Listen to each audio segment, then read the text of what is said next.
Gareth, ni lot o waith yn y blaen yn i wneud y bwdin di ar gyfer y dolyg, lle pwdin arbennig, lle dyn ni'n cychwyn arni. Reit, so yn y beth dwi'n mynd i baratoi, fi wedi cadw'r gorau chi tan y diwedd. Gwych. Achos mae hwn yn ymweliad ola i gegin prawn da meleni. Yn union, sy'n mynd ar heno, dyn ni. A pwdin hyfryd sydd yno. A yn y beth dwi'n mynd i baratoi yw pwdin sy'n cwmpasu yr holl beth am yr wyl, y siocled, yr hufen, y gwirod, a jyst y golwg gorffenedig, sef pwdin Nadolig Llawen. Gwych, peth y gwell. Ni'n mynd i gael blas ar y twrci tra bod ti wrthi te. A'r stwffyn yn y canol fyna. Reit, o'r cam cyntaf yw toddi siocled. Yn mynd i fi siocled o ansawdd da gyda 70 y cant o coco ond fe.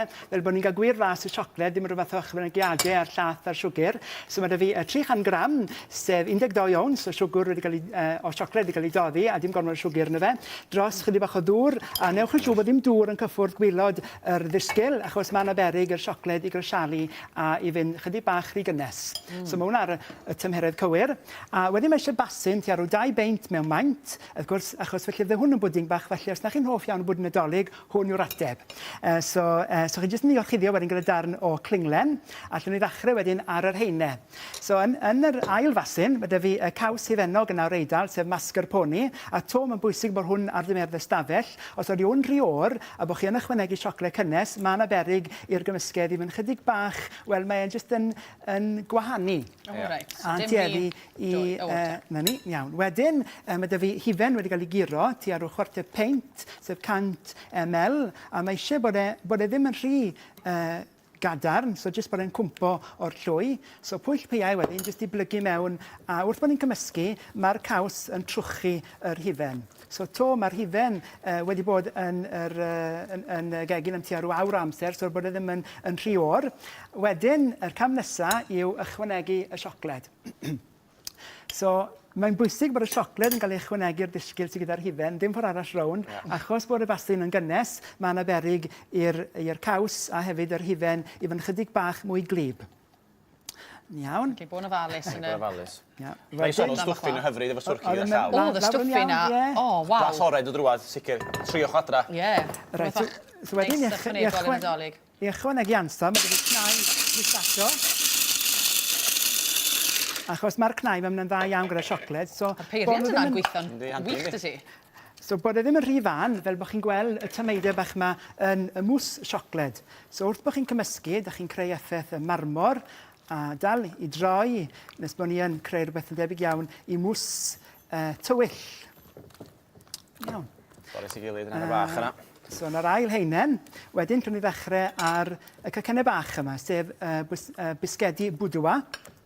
A yn y ddisgyl, mae 'da fi coffi cryf, a yw hwn gan bod ni yn dolyg, so mae'n esgus da iawn allan ar botel brandy. O, ni'n licio'r botel brandy. O'r Cwtstan Star. So ti ar 2 llon trwy fwrdd. O'r brandy. A un am lwc, falle, ie? Ie, pam lai, mewn yma. Ti'n ffeindio llwy mwy yn y tŷ, fel mai? Mae hwnna'n fwy na'n llwy fwrdd i. So mae hwnna'n ychwanegu digon o flas, neu gallech chi ychwanegu rym, neu gallech chi ychwanegu'r ddau. Wedyn ar gyfer y bisgedi, so just i socio nhw yn gyflym iawn, achos maen nhw'n gallu chwalu, a just i taflu nhw fewn yn llythrenol i wilod y basin. Wedyn, mae da ni heinen o'r mwys, yn ei benne, a bydde bach mwy amser i chi wedyn just i wneud yr heinen yma yn wastad, achos chi'n lle gweld o'r beth yn digwydd gyda'r basin gwydyr yma. Wedyn mwy o fisgedi, a os byddech chi'n paratoi hwn ar gyfer y plant, wel, fe gallech chi ychwanegu dim ond y coffi, neu sydd oren yn lle'r gwirod, achos mae oren yn arbennig o dda gyda siocled. Di, a nadoligedd iawn hefyd yn dweud. So, yn lle bisgedi brigau, gallech chi ychwanegu cacen, bod yn cacen Madeira, so yn lle'r bisgedi crisp yma. So mwy o'r siocled. Gwych. A beth yw'r drifen nesaf nawr ar ôl wneud yr heinau gwahanol? Yna ni, so fyddech chi jyst yn cyrraedd pen basin, a mae hwnna wedyn yn gwerthfawrogi hoi yn yr oergell, so ti ar 2 awr yn yr oergell, ys bod yn debyg iawn i hwn. So tu allech chi baratoi ymlaen llaw, ti ar rhyw ddeuddydd cyn dolyg. So hynny'n gret wrth gwrs yna, so gwmynt o beth eraill i wneud yn y sam. Sylfanion munud ola. Nawr te, mae'r gamp i ryddhau'r pwdin. Mi'n i adael yma am lawr, jyst i adael chi aros. Rhyw funud ar ôl, Gareth, i dwi'n mynd i baratoi'r saws neu'r sglein yma. So fewn y sosban, dwi'n mynd i ychwanegu siocled ynghyd a 1/4 peint, wel, mae yn ddolig. So quarter peint o hufen dwbl. O, mewn i fe. So mae'r hufen yn dod i'r berw, fel bod y siocled yn toddi. Ys bod yn debyg iawn i'r saws siocled asglein yma. Hyfryd, ie. Rwy'n chi'n gweithio iawn. A jyst gadael oeri, ni'n droed gres i ffwrdd, a jyst i gynhesu wedyn yn ar y